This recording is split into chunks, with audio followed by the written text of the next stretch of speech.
¿Me confirma si estamos con la pantalla, por favor?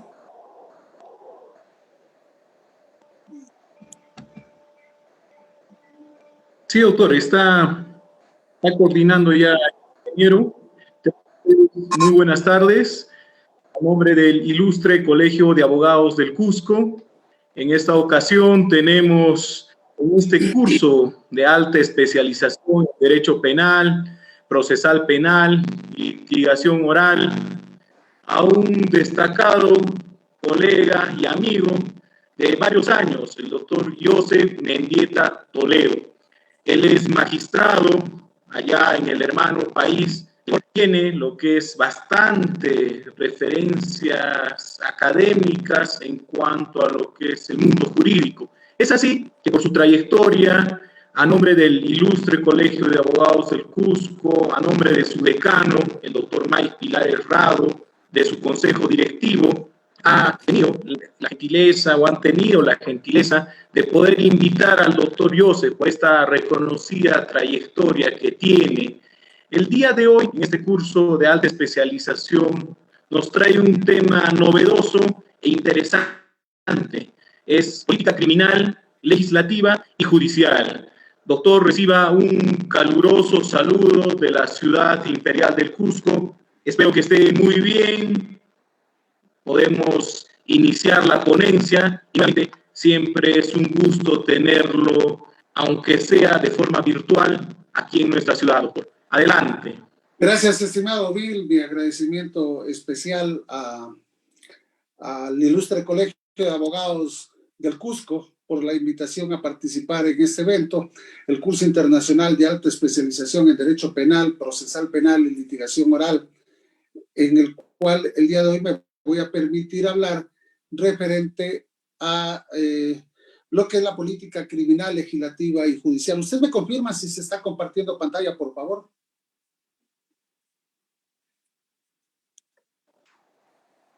A ver, doctor, no se está viendo, doctor. No sé si se estará viendo. No, no se ve, doctor. Listo, listo. Entonces vamos a desistir. Era solamente unas 4 diapositivas que iba a tratar. Entonces, nosotros tenemos que entender, en primer lugar, el agradecimiento al Ilustre Colegio de Abogados del Cusco. Permítame recalcarlo. A Bill Alan del Castillo, un amigo muy querido, acá en el Ecuador también. Y las veces que he tenido la oportunidad de estar en el Cusco me he sentido como en casa gracias a la amabilidad de Bill, así como de todos los amigos del Ilustre Colegio de Abogados. El día lunes justamente el martes hablábamos con Charlie Parma, y nos recordábamos que en el 2018 estuvimos por última vez en el Cusco. Luego ya se han venido estos problemas de la pandemia, todo lo demás que ha ocurrido, pero esperamos muy pronto podernos reencontrar y darnos ese abrazo que está pendiente para todos y cada uno, esperando que se encuentren muy bien de salud en esta época de pandemia, lo cual en realidad ha afectado el mundo entero, y esperemos que la familia de todos y cada uno de ustedes no se sienta afectado. Tendríamos que partir diciendo que en las últimas décadas la criminología ha ido cobrando un protagonismo muy especial de los medios de comunicación. Tal es así que el hecho se ha constatado en el fenómeno de la criminalidad que llega a atraer a la audiencia. Siendo una prueba de esto, el hecho del éxito de las series televisivas y documentales sobre series de asesinos y escenas de crímenes famosas, lo cual está acaparando la atención de la sociedad. En realidad, para muchos, hoy por hoy, la telemática nos ha permitido entender este tema y con lo cual estamos avanzando. El interés provoca que cada vez más la ciudadanía reclama a los poderes públicos una reacción ante la delincuencia de la que se tiene noticia, repito, no solo por los medios de comunicación tradicionales, sino hoy también por las redes sociales. El conjunto de medidas y pautas, tanto jurídicas, sociales, educativas, que vienen aprobadas por el poder político, el poder público, con el fin de reaccionar y prevenir el delito, es lo que se conoce como política criminal. La expresión de política criminal ya se utilizó en el siglo XVIII, cuando se la llegó a definir como el conocimiento de aquellos medios que el legislador puede hallar o encontrar según la especial disposición de cada Estado para impedir los delitos y proteger el derecho natural de sus súbditos. Esta definición de política criminal también la ha tomado, en el caso de Ecuador, la Fiscalía General del Estado, y nos dice de igual manera que encontrándose en el Estado actual, social, democrático, de derecho, o el Estado constitucional de derechos y justicia, conforme lo prevé el artículo 1 de nuestra Constitución de la República, la prevención del delito se constituye en un objetivo especial y esencial de la política criminal. Sin embargo, este objetivo estará siempre limitado por el respeto de estos derechos fundamentales. Decía, el Estado constitucional de derechos y justicia. Estos derechos, y el artículo 3.1 se refiere que la principal obligación del Estado ecuatoriano es garantizar los derechos establecidos en los instrumentos internacionales de derechos humanos, en la Constitución y en la ley. Siendo así, que es de vital importancia para conseguir los resultados eficaces, es que esta política criminal se apoye en la investigación criminológica con el fin de que se llegue a propugnar programas de prevención de la delincuencia y de la reincidencia que vaya más allá de la intervención del derecho penal.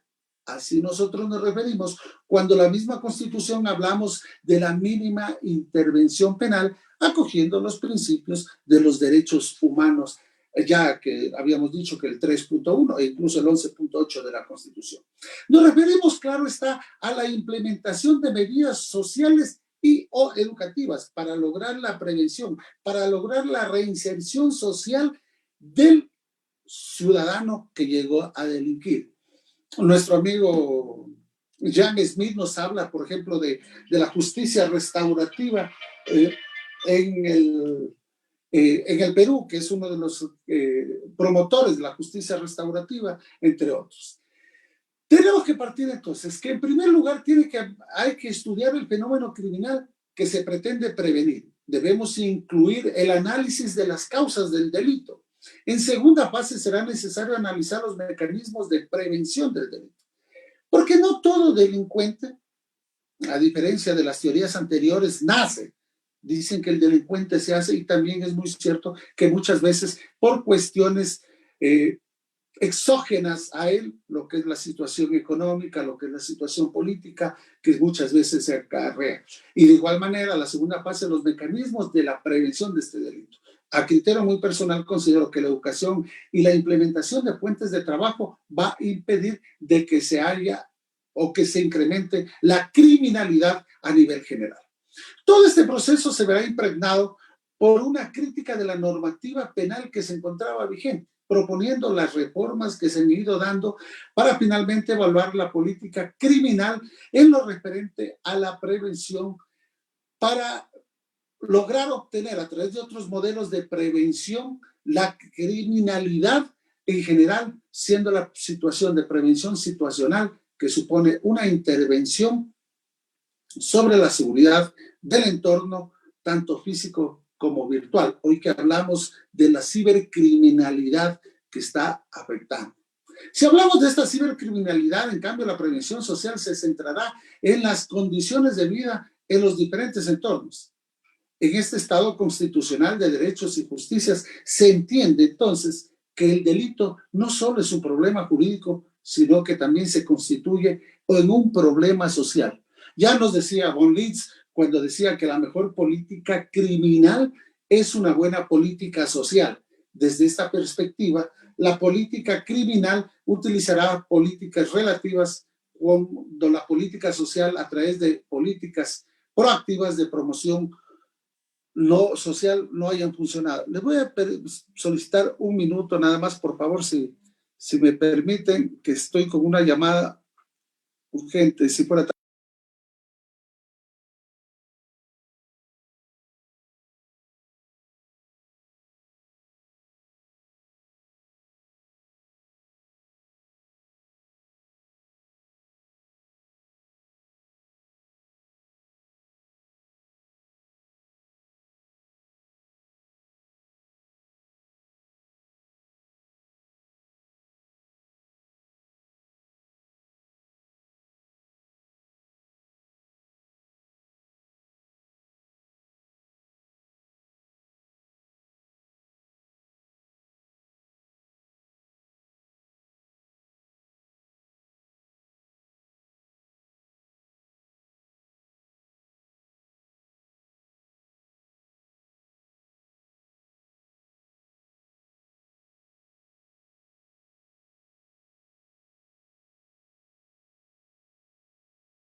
Gracias, perdóname ustedes, sino que conforme le decía, Avil estaba en un evento académico también acá en el Ecuador sobre un homenaje al maestro Alfonso Zambrano Pasquel. Entonces decía que es muy conocido en la moderna elaboración del derecho penal, entendiendo que como una disciplina de la política criminal, una disciplina dentro de la criminología, pasa por la construcción sistemática, tomando en consideración las repercusiones en el plano de esta realidad social que no podemos desatenderla, porque es la parte primordial de lo mismo. La creación de cada una de las diferentes instituciones, principios y conceptos no contempla exclusivamente a la ley penal, por cuanto se deriva, sino también de la actitud funcional para resolver problemas de la existencia humana. A esta forma de concebir la metodología en la ciencia jurídico-punitiva se le ha denominado el derecho penal orientado a las consecuencias y coincide con las conocidas tesis del funcionalismo a efecto de que atiende, es decir, los fines propios de la pena como criterio rector de la interpretación y sistematización de los preceptos y categorías de la ciencia penal. Ya nos había dicho Klaus Roxin referente a la concepción propia de la dogmática penal y quien él ha logrado un mayor desarrollo metodológico aceptado hoy en la mayoría de los países de corte occidental. También es muy conocido el hecho de que el derecho penal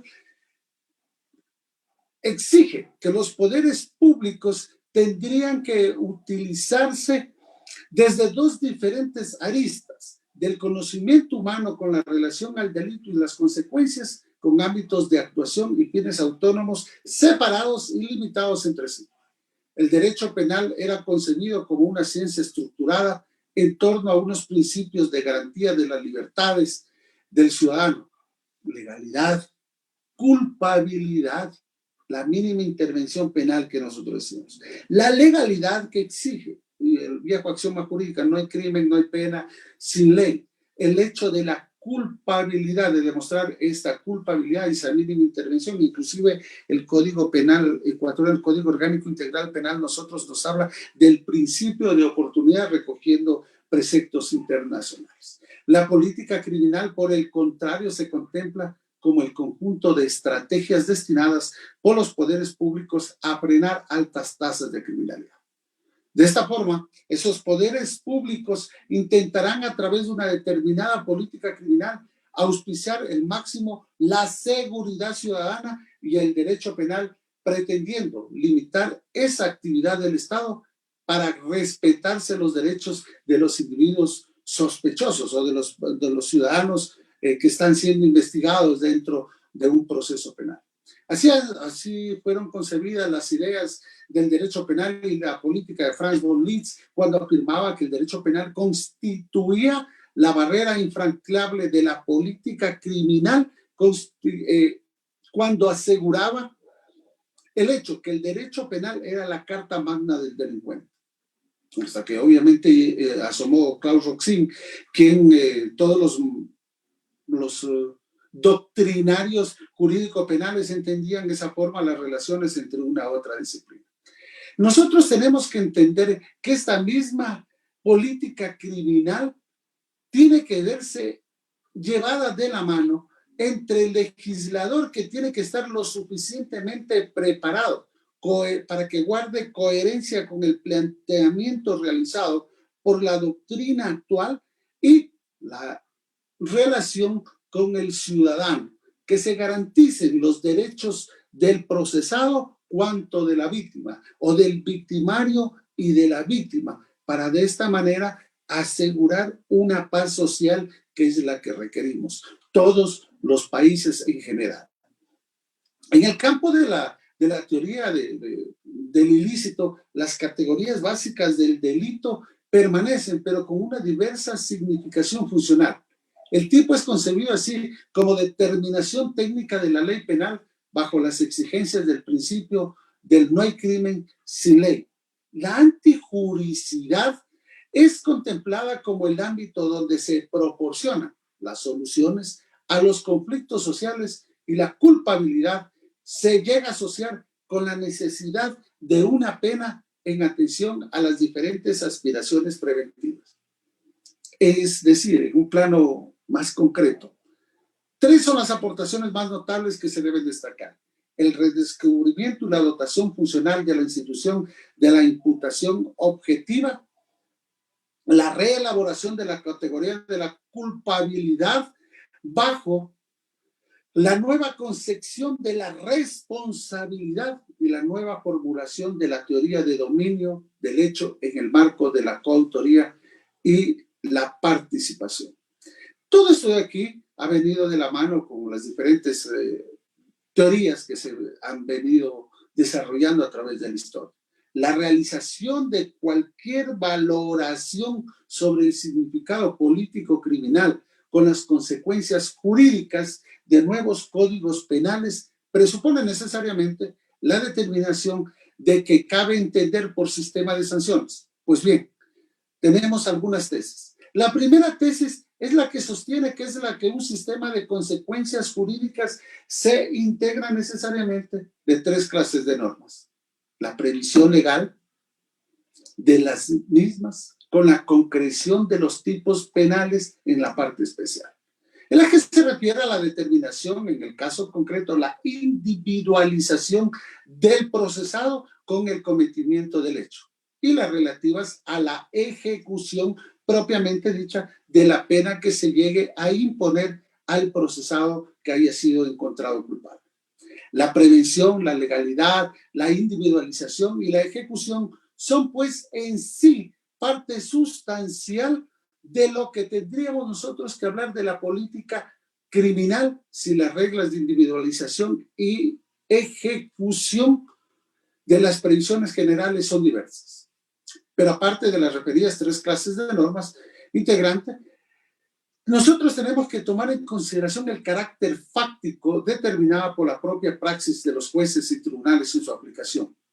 Ello en sí sobre los modelos con amplia decisión que deben tener los legisladores al momento de crear la norma, los jueces que ya dejamos de ser la simple voz de la ley, que replicamos la ley y que nos podremos llegar a convertir en creadores propiamente dicho, pasando el sistema romano, prácticamente un sistema del common law, y así incluso lo dispone el Código Orgánico de la Función Ecuatoriana en este caso, cuando dice que los jueces que el momento que consideren que una normativa es inconstitucional podrían suspender la tramitología de la misma para elevar en consulta a la Corte Constitucional, la cual en 45 días tiene que resolver esta consulta sobre la constitucionalidad o no de aquella norma legal.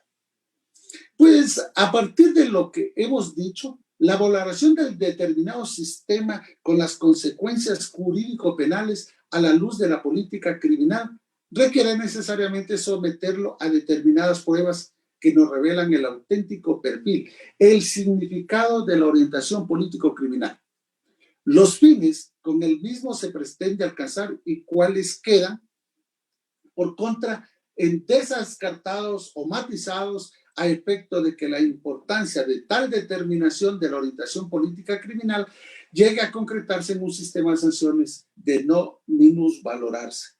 Con ello se trata de un criterio interpretativo que, partiendo de la necesidad de coherencia del sistema en su conjunto, permita atribuir sentido y el alcance a cada una de las instituciones en concreto. Evidentemente, el sentido de tales pruebas no es otro que decidir cuál es la postura del sistema en cuestión que se va a adoptar en cuanto a los fines generalmente atribuidos al derecho penal. En particular, nosotros tendríamos que decir que el derecho penal resuelve las antimonias entre prevención general y prevención especial, e incluso entre prevención general negativa o disuasoria y la prevención general positiva o de integración.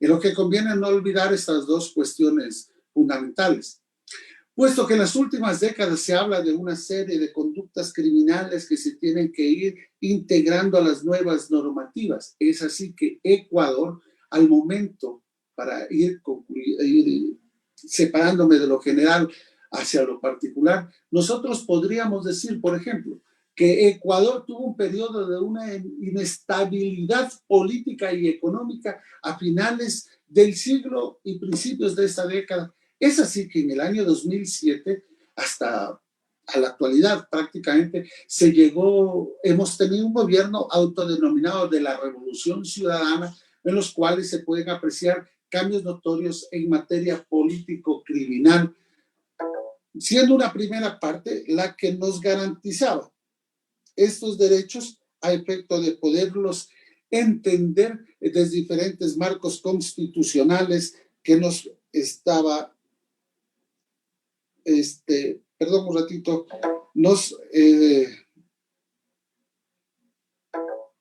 un momento, nada más solamente envío una información que me están pidiendo.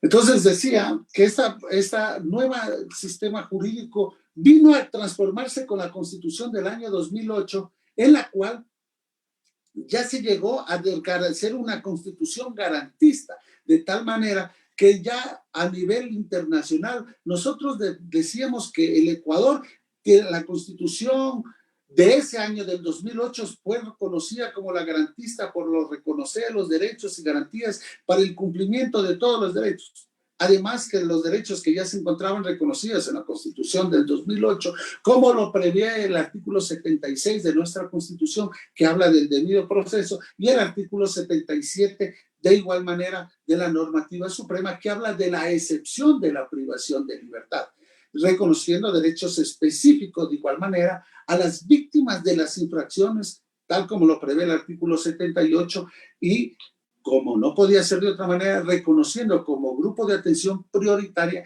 a los PPLs, a las personas privadas de su libertad, tal como lo prevé el artículo 51 de la Constitución. Pero de igual manera, la Constitución del Ecuador llegó a crear esa defensoría pública en el artículo 191 de la normativa suprema, en la que dispone que los procesos penales se sujetan a lo que había dicho anteriormente, al principio de oportunidad y mínima intervención penal, tal como lo dispone el 195, cuando dispone que la Fiscalía será el titular de la investigación de los procesos penales, es decir, reconociendo al mismo nivel a la justicia estatal, la justicia indígena, las autoridades, procedimientos y sanciones de conformidad con el derecho ancestral. Es decir, nosotros ya recogemos en la Constitución del 2008 el derecho a la justicia indígena. Recordemos el convenio 169 de la OIT,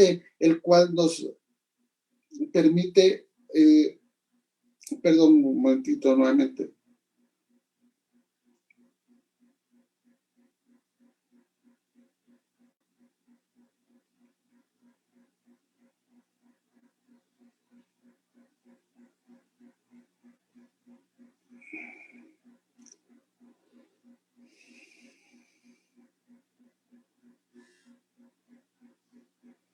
Decía entonces que esta Constitución, cuando nosotros hablamos del derecho penal indígena, o el derecho a la justicia indígena que se encuentra previsto en el 171, también nosotros hablamos que recogiendo lo dispuesto en el convenio 169 de la OIT, en cuanto a los fines de la pena, se añade la rehabilitación, la protección de las personas privadas de su libertad como garantía de los derechos y el desarrollo de las capacidades, el ejercicio de derechos para ejercer responsabilidades y ejercer su derecho a recuperar la libertad. Así lo prevé el artículo 201 de la Constitución.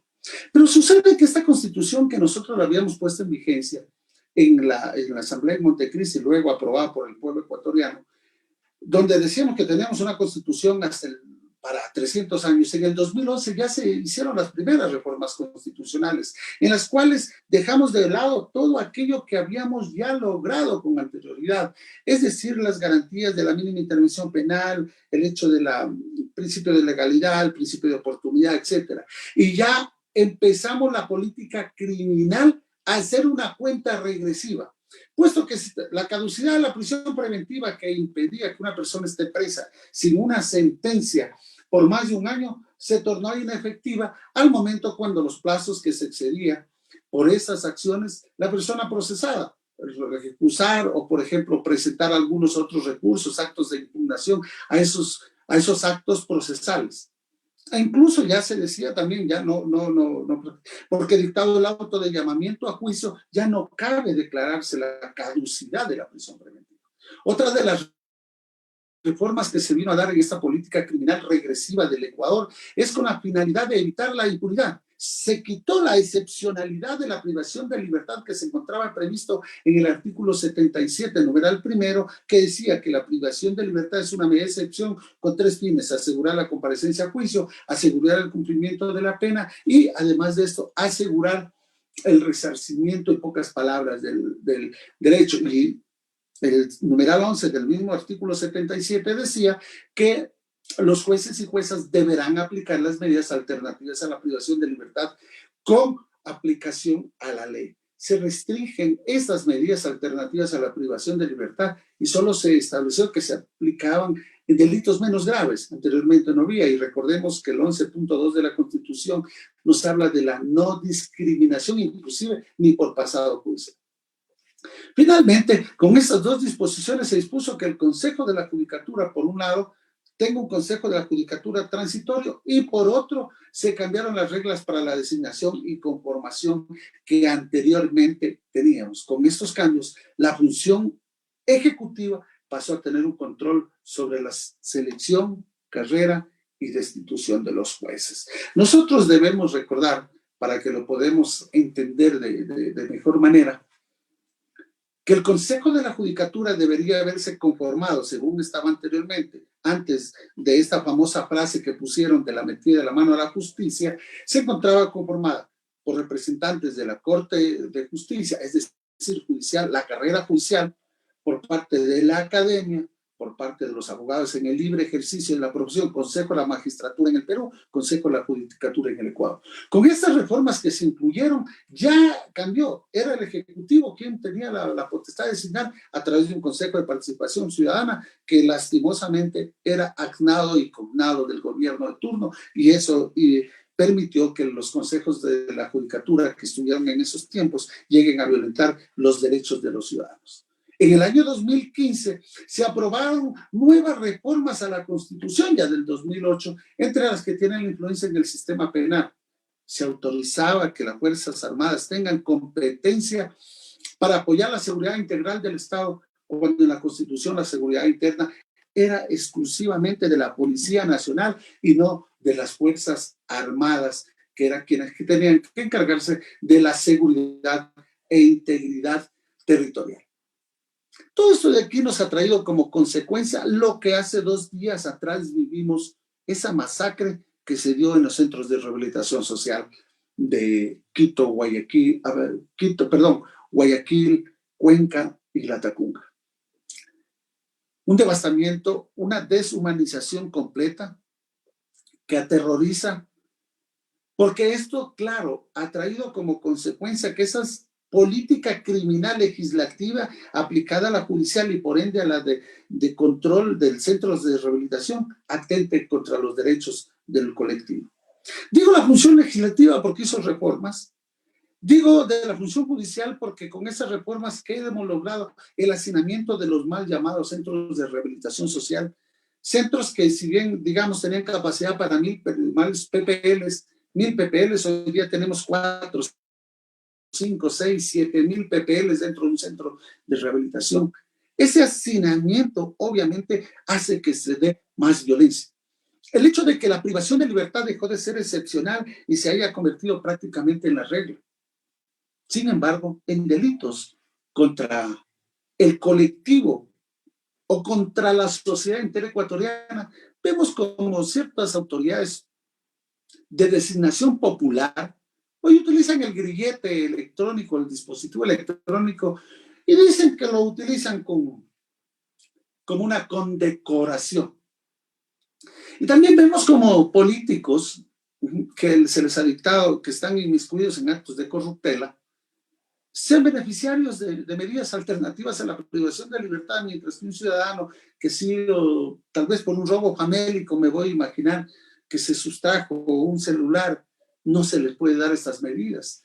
Eso ha impedido, es decir, el hecho de la manipulación de la justicia el hecho de la manipulación en la política criminal es la que violenta en general la situación de esta verdadera política criminal para reinsertar en la sociedad a los ciudadanos. Nosotros tenemos que entender que esta política criminal tiene que ir en conjunto. Por ejemplo, Ecuador está entre Colombia y Perú, y no estoy discriminando, que son dos países productores de cocaína. Y sin embargo de eso, Ecuador es un país de paso. ¿Qué es lo que ha ocurrido? Que al momento que nosotros se hizo eliminar el porte de armas, al momento que se eliminó la base de Manta, al momento que no estoy hablando de política como politiquería, no, sino de política criminal, que se ayudaba a controlar el narcotráfico a gran escala, ha permitido que se eliminó el hecho del pasado judicial, los récords policial, palabras sexuales a los hermanos colombianos, a los hermanos venezolanos, que son hermanos del mundo y que tienen su derecho a ingresar, según lo decía el expresidente de la República. El no pedir ese pasado judicial ha permitido que en el país lleguen a ingresar grandes bandas. Y esto, obviamente, ha generado en esa atrocidad que, conforme les digo, pasó hace 2 días. Es necesario que el poder legislativo sea constituido en su gran mayoría por técnicos en política criminal, por abogados que permitan seguir en el entendimiento, si es que llama el doctor Llava, el doctor Fernando Llava. No la tengo. Perdón, un ratito. Entonces, tenemos nosotros que entender que esta política, disculparán que estamos en esto de la coordinación, ¿no? Decía, ese poder legislativo, es decir, nosotros los ciudadanos tenemos que saber elegir quiénes tendrían que estar en el desarrollo propiamente dicho normativo a nivel secundario de leyes y reglamentos que deberían guardar conformidad con el desarrollo normativo. Sin embargo, las reformas que se dieron en el Ecuador han sido erráticas. En el 2009 se hizo una reforma al Código de Procedimiento Penal, sin duda que era garantista, que decíamos el derecho al debido proceso y a la oralidad. Al año de estas reformas, es decir, en el año 2010, nuevamente los legisladores que sin el mínimo conocimiento de criminología, de doctrina penal, ¿qué es lo que hizo? Con una nueva reforma procesal, debido a que consta que en estas reformas el combate a la delincuencia es un tema complejo que suponía y llegó a desbaratar nuevamente todas esas garantías. No estamos defendiendo a los procesados, sino que ese debido proceso supone la actuación eficiente y coordinada de todos los actores involucrados a efecto de que esos sectores con una verdadera legislación. El Ejecutivo, hablaba del poder o de la función legislativa con una verdadera normativa, con gente preparada. La función judicial con una verdadera independencia externa e interna. Anteriormente, ¿qué ocurría en el Ecuador? El Consejo de la Judicatura, que se encontraba de transición dentro de esta famosa metida de mano a la justicia, perseguía a los jueces que no eran agnados y cognados, que no cumplían las disposiciones del Consejo de la Judicatura y destituía bajo un supuesto error inexcusable e incluso manifiesta negligencia. Bill Alan sabe, yo fui uno de las víctimas de ese Consejo de la Judicatura que llegó a tratar de obligar que los jueces cumplan lo que les disponía. Es así que inclusive hubo un memorándum de parte en el cual se prohibía aceptar las acciones de protección o acciones constitucionales en contra del Estado bajo prevenciones de destitución, y los que lo hacíamos corríamos el riesgo que nos destituya. Yo fui uno de ellos, 2 años fui distraído de mi cargo, yo soy magistrado acá en el Ecuador y tuve que demandar al Estado para que me restituya y se dé cuenta que en realidad cometía un error. Entonces, con esa independencia de la función judicial, con gente debidamente preparada, con sueldos acorde con lo que están cumpliendo, con la suficiente preparación académica y moral para que puedan ejercer la magistratura, que sean jueces de primer nivel, de segundo nivel, jueces de Corte Nacional o Corte Suprema, con la intervención de fiscales que sean comprometidos con la sociedad y con la defensa de los derechos humanos, el debido proceso. Es necesario que eso sea en conjunto. El legislativo da la ley, el juez debe aplicar esa ley, pero necesitamos también que en forma mancomunada el Poder Ejecutivo, a través del Ministerio de Justicia, a través del Ministerio del Interior, a través de la Dirección Nacional de Rehabilitación Social, logre una verdadera rehabilitación con la asignación de los presupuestos necesarios para controlar a los PPL.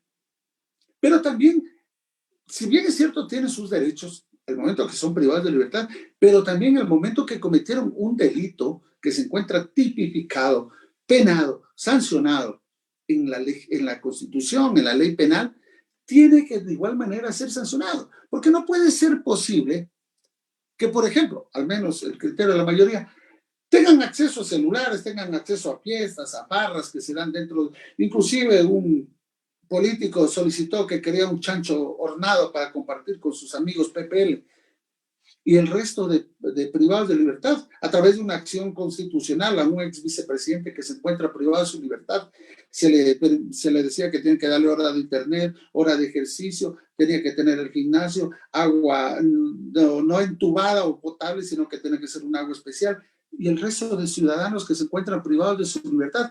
Esa diferenciación entre uno y otro privado de libertad, obviamente, es lo que atenta contra esa política criminal que tiene que ir en forma mancomunada. Decía entonces que con estas reformas que se fueron dando, en agosto del 2014, nosotros teníamos antes de agosto del 2014 la legislación penal diseminada, Código Penal, Código de Procedimiento Penal, Ley de Sustancias Estupefacientes y Psicotrópicas, Código de Ley de Tránsito, Reglamento de Tránsito, teníamos todas las legislaciones penales, el Código de la Niñez y Adolescencia en lo que se refiere al juzgamiento de adolescentes infractores, la Ley de Violencia contra la Mujer y la Familia, diseminados. En agosto del 2014 se editó el Código Orgánico Integral Penal, donde se llegó a conjugar en un solo cuerpo normativo todas las disposiciones penales con los cuales se permitía hacer que tanto el penal, procedimiento penal y el código de rehabilitación o el código de ejecución y rehabilitación social se encuentren insertados en una sola normativa. Este código tiene dos caras que reconocen derechos y garantías y la otra punitivista y eficiencista. La cara garantista es la que reconoce los derechos que se encuentran previstos y así está escrito en el artículo 5 del Código Orgánico Integral Penal.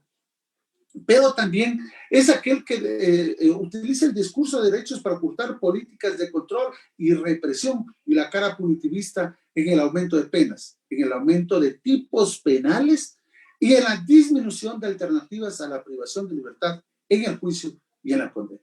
Ese punitivismo también se aprecia en lo que se conoce como eficientismo, juicios rápidos basados en la comprensión de la persona procesada y a las medidas más que disminuyeron las garantías del debido proceso en un juicio justo.